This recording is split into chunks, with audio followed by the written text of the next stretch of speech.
ہمیں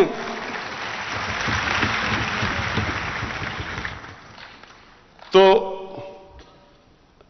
George Bush نے یہ نومبر 2001 میں اس نے کہا جب اسے ضرورت تھی ہماری کہ اس باری ہم پاکستان کو نہیں بھولیں گے, ہم ابینڈن نہیں کریں گے اس باری پاکستان کو. لو جی امریکہ کی جنگ میں شامل ہو گئے, کہا جی ہماری جنگ ہے, پیسے ان سے لے رہے ہیں, جنگ ہماری ہے, ہم ان کی مدد کر رہے ہیں اور وہی بمباری کر رہے ہیں ہمارے پہ. 480 ڈرون اٹیکس کیے ہیں پاکستان کے اوپر.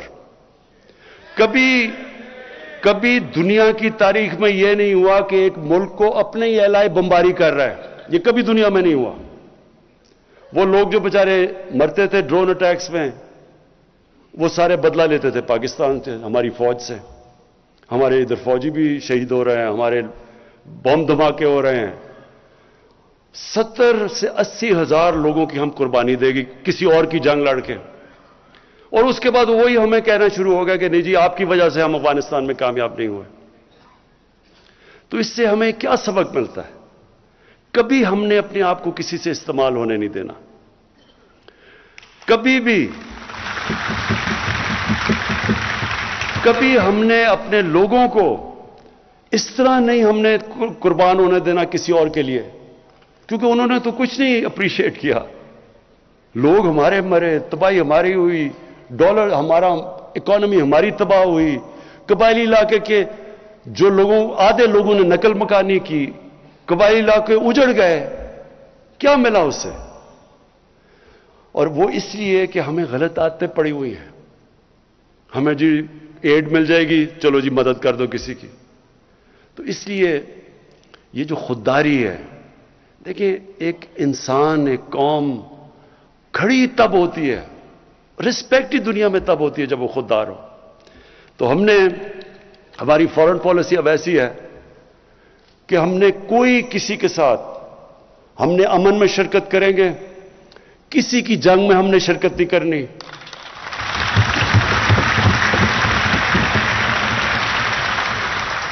اور افغانستان کے اوپر میں آخری بات کر دوں کہ جو افغانستان میں ہوا, جس طرح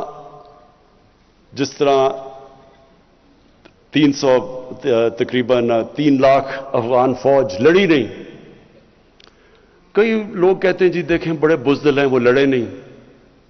یہ ذہن میں ڈال لیں کہ افغان قوم دلیر قوم ہے, نہ ڈر قوم ہے, لڑنے والی قوم ہے. اگر وہ نہ ہوتی تو 10 لاکھ افغانیوں نے شہادت دی تھی روسیوں کے خلاف.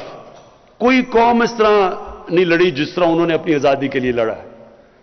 تو سوچنے والی بات یہ ہے کہ کیوں یہ قوم نہیں لڑی, کیوں ان کی فوج نہیں لڑی. تھوڑے طالبان تو 70,000 تھے, 3 لاکھ یہ کی فوج تھی, ایئر فورس ان کے ساتھ, جدید ہتھیار ان کے پاس, ٹینکس ان کے پاس, کیوں نہیں لڑی؟ اور اسی کے اندر پتہ ہے کہ کیوں طالبان جیتے.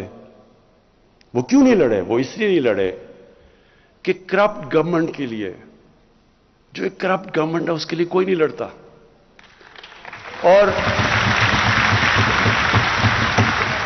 اور دوسری چیز, افغانیوں کی ایک سائیکی ہے, وہ ہمیشہ جو باہر سے آتا ہے, جو ان کے اوپر فتح کرنے کی کوشش کرتا ہے, وہ قوم ان کے اگینسٹ کھڑی ہو جاتی ہے. وہ اپنی آزادی کے لیے لڑتے ہیں.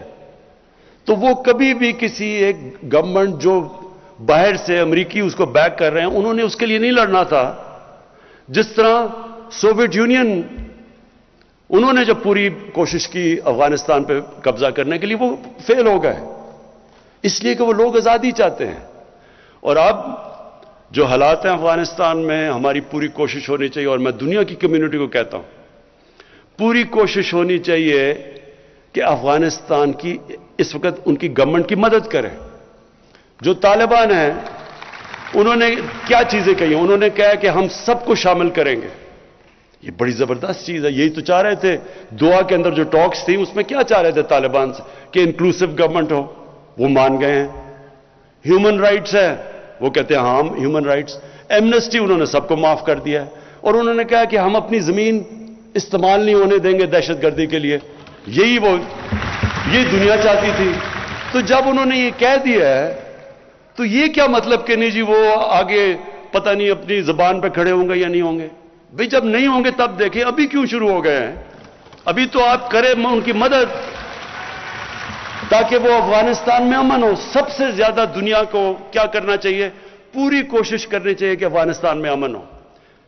40 سال سے وہاں انتشار ہے، ان کے لوگوں نے کتنی مشکلوں کا سامنا کیا ہے۔ اب وقت آ گیا کہ دنیا مدد کرے امن لانے کے لیے وہاں، اور وہ کوشش کرے۔ اگر طالبان کوشش کر رہے ہیں سب کو شامل کر کے وہ امن کی بات کر رہے ہیں تو ان کی مدد کریں۔ میں اپنی ٹیم کو اس کا شکریہ ادا کرتا ہوں، اپنے سارے ایلائز جنہوں نے ہمارے ساتھ 3 سال گزارے ہیں، کیو لیگ کا، ہماری بیپ پارٹی کا، اپنی ایم کیو ایم کا، میں آپ کا سب کا شکریہ ادا کرتا ہوں، جی ڈی اے کا سب کا، اپنے سارے ایلائز کا شکریہ ادا کرتا ہوں جس طرح آپ نے ہمارے ساتھ کرا ہے۔ شکریہ۔